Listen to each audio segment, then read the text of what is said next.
بالله من الشيطان الرجيم بسم الله الرحمن الرحيم وما أبرئ نفسي إن النفس لأمارة بالسوء إلا ما رحم ربي إن ربي غفور رحيم وقال الملك ائتوني به أستخلصه لنفسي فلما كلمه قال إنك اليوم لدينا مكين أمين قال اجعلني على خزائن الأرض إني حفيظ عليم وكذلك مكنا ليوسف في الأرض يتبوأ منها حيث يشاء نصيب برحمتنا من نشاء ولا نضيع أجر المحسنين ولأجر الآخرة خير للذين آمنوا وكانوا يتقون صدق اللہ مولانا العظیم۔ یہ سورہ یوسف کے 7ویں رکوع کی 53 تا 57 5 آیات آپ کے سامنے تلاوت کی گئی ہیں۔ آج 13واں پارہ شروع ہو رہا ہے، 5 آیات آپ کے سامنے پڑھی گئی ہیں۔ اللہ رب کریم کا ارشاد گرامی ہے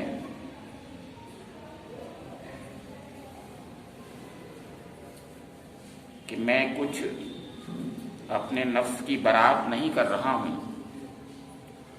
نفس تو بدی پر اکساتا ہی ہے، الا یہ کہ کسی پر میرے رب کی رحمت ہو، بے شک میرا رب بڑا غفور و رحیم ہے۔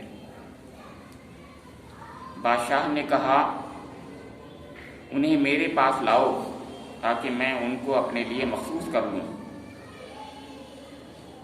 جب یوسف نے علیہ السلام نے اس سے گفتگو کی تو اس نے کہا اب آپ ہمارے ہاں قدر و منزلت رکھتے ہیں اور آپ کی امانت پر پورا بھروسہ ہے۔ یوسف علیہ السلام نے کہا ملک کے خزانے میرے سپرد کر دیجئے، میں حفاظت کرنے والا بھی ہوں اور علم بھی رکھتا ہوں۔ اس طرح ہم نے اس سرزمین میں یوسف کے لیے اقتدار کی راہ ہموار کی۔ وہ مختار تھا کہ اس میں جہاں چاہے اپنی جگہ بنائے۔ ہم اپنی رحمت سے جس کو چاہتے ہیں نوازتے ہیں۔ نیک لوگوں کا اجر ہمارے ہاں مارا نہیں جاتا، اور آخرت کا اجر ان لوگوں کے لیے زیادہ بہتر ہے جو ایمان لے آئے اور خدا ترسی کے کام کرتے رہے۔ سورہ یوسف میں حضرت یوسف علیہ السلام کا تفصیلی قصہ ہم لوگ جو ہیں دروس میں گزشتہ 8-10 دروس میں سن رہے ہیں، کیونکہ 7 رکوعات ہو رہے ہیں۔ اور حضرت یوسف علیہ السلام کا جو کردار ہے، ایک ایسا کردار ہمارے سامنے اللہ تعالیٰ پیش کر رہا ہے جو ظاہر ہے ایک آئیڈیل کردار ہوتا ہے، ماڈل تو ہے ہی ہم سب لوگوں کے لیے، اور خاص طور سے نوجوانوں کے لیے ماڈل ہے، وہ ایک رول ماڈل ہے وہ، لیکن اس لحاظ سے کہ دنیا میں چند ہی لوگ ایسے ہوتے ہیں جیسا کردار انبیاء کرام کا ہوتا ہے، یا یوں کہیے انبیاء کرام ہی کا ہوتا ہے صرف، اور کسی کا اتنا اچھا کردار نہیں ہوتا۔ اور ان میں بھی حضرت یوسف علیہ السلام اپنی خاص وفاداری اور شرافت اور حکمت اور اپنے حسن اور حسن عمل اور حسن سیرت اور حسن صورت میں نمایاں ہیں بالکل۔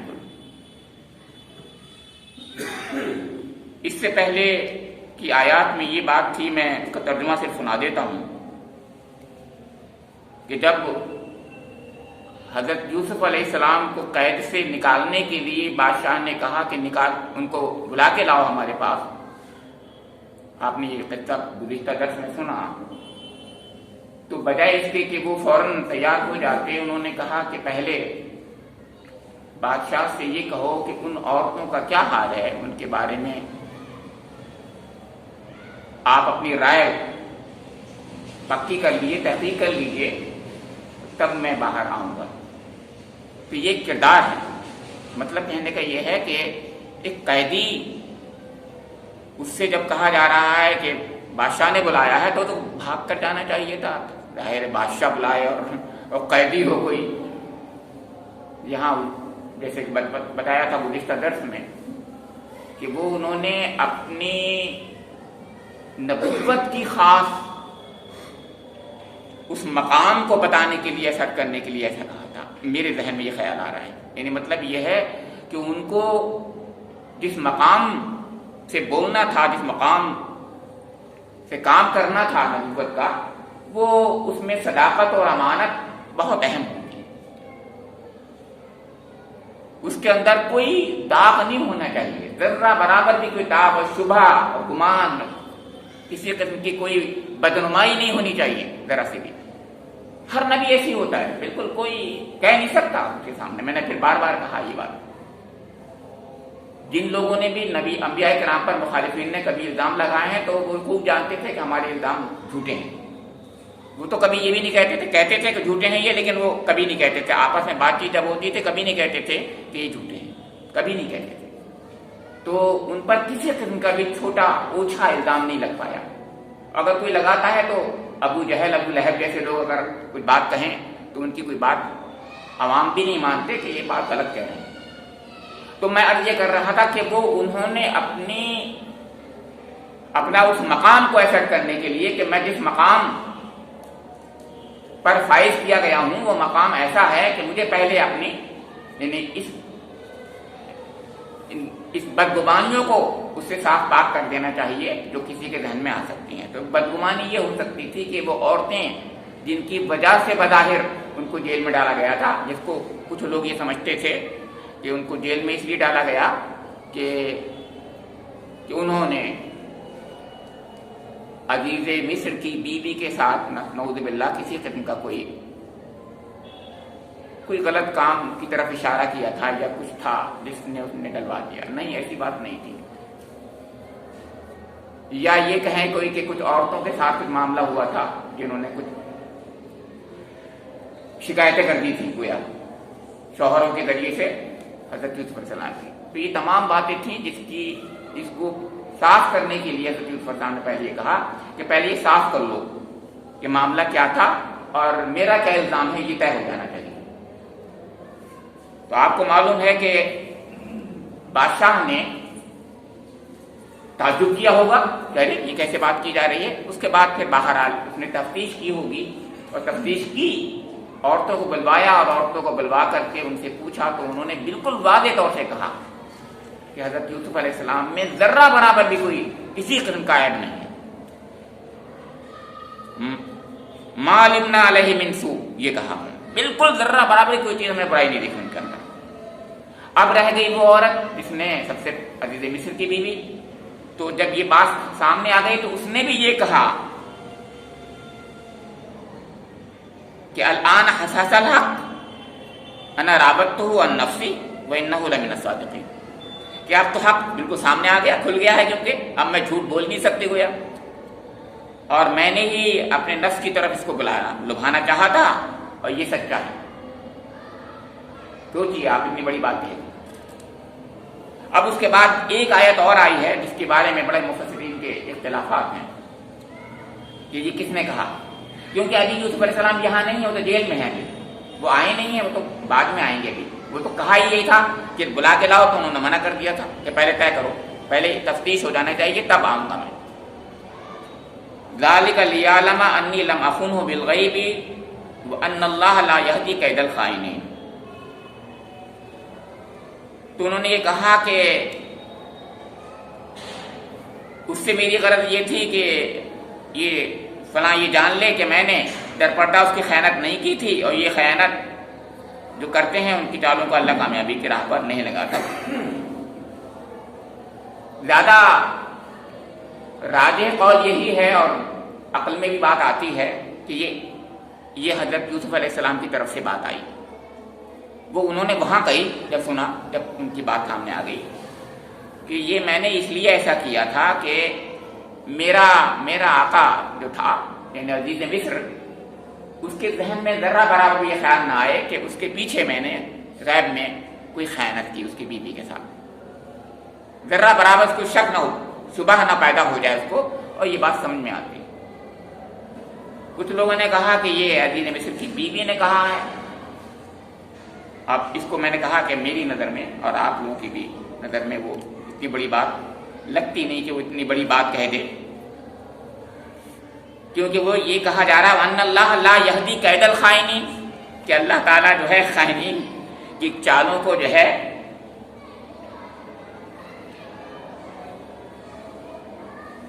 کامیابی کی راہ پر نہیں لگاتا۔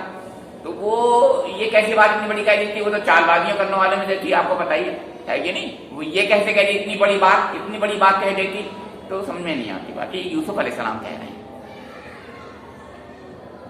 کہ اللہ تعالیٰ جو ہے خائنین کو، خیانت کرنے والوں کی چالوں کو کامیاب نہیں کرتا ہے۔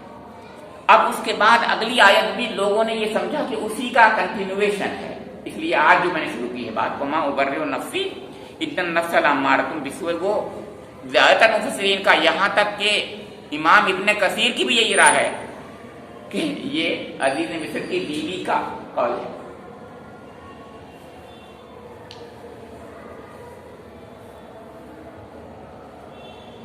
میں یہاں زیادہ کوئی بحث نہیں کر رہا ہوں، یہاں درس ہو رہا ہے، تو کہیں اگر مطالعہ قرآن ہوتا میں کچھ باتیں کہتا، میں صرف عرض یہ کر رہا ہوں کہ زیادہ تر مفسرین نے اس پر امام ابن کثیر کی بات کو نہیں مانا۔ میں صرف ایک رائے دیتا ہوں۔ صلاح الدین یوسف جو ہیں وہ سلفی ہیں، سلفی آپ جانتے ہیں، اہل حدیث، اور وہ جو کہ امام ابن کثیر کو سب سے نمبر 1 کا درجہ دیتے ہیں، یہی لوگ ہیں جو خاص طور سے ابن کثیر کو ہی کہتے ہیں کہ ان کی تفسیر سب سے اچھی ہے، کیونکہ ورنہ باقی تفسیروں کو تفسیر بالرائے کہتے ہیں وہ لوگ۔ امام ابن کثیر کی تفسیر کو وہ اس لیے نہیں کہتے کہ وہ بحال ہمارے امام سلفی ہے، تفسیر سلفیوں کی تفسیر ہے، لیکن انہوں نے خود یہ کہہ دیا کہ یہ بات بدنی نہیں ہے۔ تعجب، یعنی خود سلفی، ایک صرف امام نہیں، صلاح الدین یوسف، حافظ صلاح الدین یوسف، انہوں نے خود کہہ دیا مفسر ہیں، جونا گڑھی کا ترجمہ ہے اور ان کی تفسیر ہے، ان کی بات کر رہا ہوں۔ خیر، تو اس کا مطلب یہ ہے کہ جو خود ان کے لوگ نہیں کہہ رہے، مان رہے، تو ہم اب کیوں اس پہ تبصرہ کیا کریں؟ اگر یہ اس کا قول ہوتا عورت کا تو وہ یوں سمجھا، کیونکہ یہاں تک ترجمے میں تو جونا گڑھی نے بھی یہ کیا ترجمہ کہ میں اپنے نفس کی برات نہیں کر رہی ہوں، ترجمہ ایسے کیے بات، کیونکہ جونا گڑھی کا ترجمہ ہے، تفسیر صلاح الدین یوسف صاحب کی ہو۔ یہاں مولانا نے ترجمہ ایسے کیا ہے کہ میں کچھ اپنے نفس کی برات نہیں کر رہا ہوں، یعنی یوسف علیہ السلام کی طرف منسوب کیا، اور جیسا کہ میں نے بھی عرض کیا کہ ایسے ہی لگتا ہے، تو نفس کی برات نہیں کر رہا ہوں۔ بات یہ ہے جو اہم ہے، جو اللہ تعالیٰ فرما رہا ہے، اللہ تعالیٰ کی طرف سے، یعنی ایک قول ہے کسی شخص کا جو اس میں کہا جا رہا ہے کہ میں اپنے نفس کی برات نہیں کر رہا ہوں، کیونکہ نفس تو برائی کی طرف اکساتا ہی ہے۔ یہ حضرت یوسف علیہ السلام کہہ رہے ہیں، اس لیے کہہ رہے ہیں، اب بات سمجھ آتی ہے، اس لیے کہہ رہے ہیں کہ اس سے پہلے کئی باتیں کہہ چکے ہیں کہ میں باہر نہیں آؤں گا جیل سے جب تک کہ تحقیق نہ ہو جائے، اور پھر یہ کہا کہ دیکھو میں بتا رہا ہوں کہ میں نے اپنے آقا کی غیابت میں پیچھے اس کی خیانت نہیں کی تھی۔ تو کئی باتیں ایسی ہو گئی جس میں گویا ایک قسم کا فخر کا ایک دائیا پیدا ہو سکتا ہے انسان کا، ایک عام انسان میں فخر کا دائیا کہ میں تو بڑا پاکیزہ ہوں یا اچھا ہوں، جو بھی کہنا چاہیے۔ ایک نبی ہے یہ اس جگہ پر اس نبی کا مقام ہے، وہ یہ کہہ رہا ہے کہ وما ابرئ نفسی ان النفس لامارۃ بالسوء الا ما رحم ربی، یعنی وہ کہہ رہے ہیں کہ یہ جو کچھ میں نے کیا یہ فخر و مباحات کی وجہ سے نہیں کیا میں نے، بلکہ ضرورت تھی اس لیے میں نے ایسا کہا، یعنی اس کی تفتیش کی ضرورت تھی اس لیے میں نے کیا، کیونکہ مجھے بہت بڑا عظیم کام انجام دینا ہے۔ میں کہہ رہا ہوں یہ بات، مجھے عظیم کام انجام دینا ہے، نبوت کا کام، مجھے بہت عظیم کام دیا گیا ہے جو میرے رب نے دیا ہے مجھے، جس کو بعد میں کھولیں گے خدے، جو بات پتہ چلے گی، لہذا میں نے ہر صبح سے اس کو پاک کرنے کے لیے مجبوراً ایسا کیا تھا، یہ مطلب ہے اس کا۔ اور اپنے آقا کو بھی بتانے کے لیے کہ میں نے اس کے غیابت میں پیچھے غلطی نہیں کی تھی، صرف بتانا مقصود تھا، میں نے اس لیے ایسا کیا تھا، ورنہ میں اپنے نفس کو بری نہیں کر رہا ہوں۔ اب میں یہاں دوسری بات کر رہا ہوں، نفس کو بری وہ کہہ رہے ہیں، میں نہیں کر رہا ہوں، حالانکہ نفس جو ہے، انبیاء کرام کا نفس جو ہے عصمت انبیاء کی وجہ سے بری ہوتا ہے۔ اب یہ یہاں دوسری بات شروع ہو گئی، یہاں سے سمجھ رہے ہیں آپ؟ یعنی عصمت انبیاء الگ بالکل مسئلہ ہے۔ عصمت انبیاء یہ ہے کہ نبی معصوم ہوتے ہیں، معصوم کا مطلب یہ ہے وہ گناہ ان سے سرزد نہیں ہوتا، صحیح بات، گناہ سرزد نہیں ہوتا، اس میں دو رائے نہیں۔ اب گناہ سرزد نہیں ہوتا، یہاں گناہ کے دائیں دو ہوتے ہیں، ایک شیطان کی وجہ سے انسان گناہ کرتا ہے، شیطان کی وسوسوں کی وجہ سے، اور ایک نفس کے وسوسوں کی وجہ سے گناہ ہوتے ہیں۔ دو بڑے دائیات ہیں، دو محرکات ہیں جس کی وجہ سے انسان گناہ کرتا ہے۔ شیطان تو کسی نبی کے قریب نہیں آتا ہے، یہ سب جانتے ہیں، سب جانتے ہیں، کیونکہ اللہ تعالیٰ اس سے تو بالکل محفوظ کر دیتا ہے، وہ اگر اس کی حفاظت نہ ہو والی تو مسئلہ ہو جاتا ہے۔ ہاں اب نفس تو انسان کا نفس ہے، وہ بشری ہے، اس کے بشری دائیات تو سب ہوتے ہیں۔ اور کچھ بات میں بتا دوں آپ کو کہ یہ دائیات اللہ تعالیٰ نے جو بنائے ہیں اس کے پیچھے بہت عظیم مقصد ہیں۔ اب جیسے میں بتاتا ہوں، سمپل سی بات ہے، سیکسول ارج، سیکسول ارج جو ہے انسان کو اللہ رب کریم نے بہت اعلیٰ مقصد کے لیے دی ہے۔ اس دنیا میں وہ دنیا کی رونقوں کو قائم کرنا چاہتا ہے اللہ تعالیٰ، اس کے بغیر انسان نہیں ہوں گے تو دنیا کی رونق انسان سے تو ہے، سب ختم ہو جائے گا معاملہ۔ تو پھر اس کے اندر جو ہے یہ دائیا اس کو دیا گیا ہے، اس لیے دیا گیا ہے تاکہ وہ اس دائیے کو اللہ رب کریم کے حکم کے مطابق استعمال کرے، یعنی اس میں امتحان ہے اس کو۔ تو دو باتیں ہوئی، ایک تو امتحان کی غرض سے دیا گیا، ایک اس غرض سے دیا گیا کہ دنیا میں اللہ تعالیٰ چاہتا ہے، بہت عظیم مقصد کے تحت اس کو دیا گیا، اس سے بہت بڑا کام لینا ہے خلافت کا اور اس دنیا کی رونقوں کا۔ لیکن جب یہ کنٹرول ٹھیک نہیں ہوتا تو پھر انسان جو ہے ہوائے نفس جسے کہتے ہیں اسی میں مبتلا ہو جاتا ہے، اس کے ہاتھ میں باغیں نہیں رہتی اس کے نفس کی، تو وہ کہاں جاتا ہے ہم سب جانتے ہیں کیا ہوتا ہے، وہ جانوروں سے بدتر ہو جاتا ہے۔ انبیاء کرام کو اللہ تعالیٰ اس پر بھی بہت کنٹرول دیتا ہے، لیکن یہ کنٹرول دوسرے طرح کا کنٹرول ہے جس کا ذکر وہ خود کر رہے ہیں۔ وہ یہ کہنا ہے کہ اللہ ما رحم ربی، یہاں اللہ رب کریم اپنی رحمت سے خاص اپنا رحمت کا پرتو ڈال دیتا ہے، رحمت کی چادر ڈال دیتا ہے، یعنی ان کے پاس نفس ہوتا ہے۔ ہم تو یہ کہتے ہیں کہ اللہم انی اعوذ بک من شرور انفسنا ومن سیئات اعمالنا، من شرور انفسنا ہم کہتے ہیں، اور یہ حضور کے ذریعے سے سکھائی گئی ہیں ہمیں چیزیں، لیکن ان کا نفس شر کی طرف اگر دائیا ہوتا بھی ہے تو وہ عملاً کبھی نہیں کرتے، بہت کنٹرول میں ہوتے ہیں۔ یہی چیز ہم سے بھی یہی کہا گیا ہے کہ ہم اپنے نفس کو کنٹرول میں رکھیں اور شیطان کی اکساہٹوں وسوسوں سے بھی اپنے کو بچائے رکھیں، لیکن شیطان کے وسوسوں سے ہم بہت سی جگہ نہیں بچا پائیں گے تو اللہ تعالیٰ کو معاف بھی کر دیتا ہے۔ آپ جانتے ہیں وسوسے کا ہم سے سوال بھی نہیں ہوتا ہے، صرف وسوسے کا، لیکن عمل کریں گے ہم تو سوال ہوگا ہم سے۔ تو یہاں پر جو انہوں نے بات کہی ہے بہت بڑی حقیقت کا اظہار کیا کہ میں اپنے نفس کو جو برائی کی طرف اکساتا ہے، اور برائی کی طرف اکسانے کا مطلب یہ ہے کہ یہ اگر اس کو نکیل نہ دی جائے تو اس سے بہت نقصان دہ اثرات ہوتے ہیں، وہ تو ہوں گے اگر غلط آدمی جو ہے یعنی صحیح طریقے سے اس پر کنٹرول نہیں رکھے گا اور افراط اور تفریط میں چلا جائے گا، افراط میں چلا جائے گا تو غلط ہو جائے گا۔ لیکن ہاں میرا رب ایسا ہے کہ اس کا رحم اگر ہو تو ہمیں کیا مانگنا چاہیے؟ رب کی رحمت مانگتے رہنا چاہیے۔ اے اللہ، اللہم انی اعوذ بک من شرور انفسنا ومن سیئات اعمالنا، اے اللہ تیری رحمت سے ہی ہوگا ایسا۔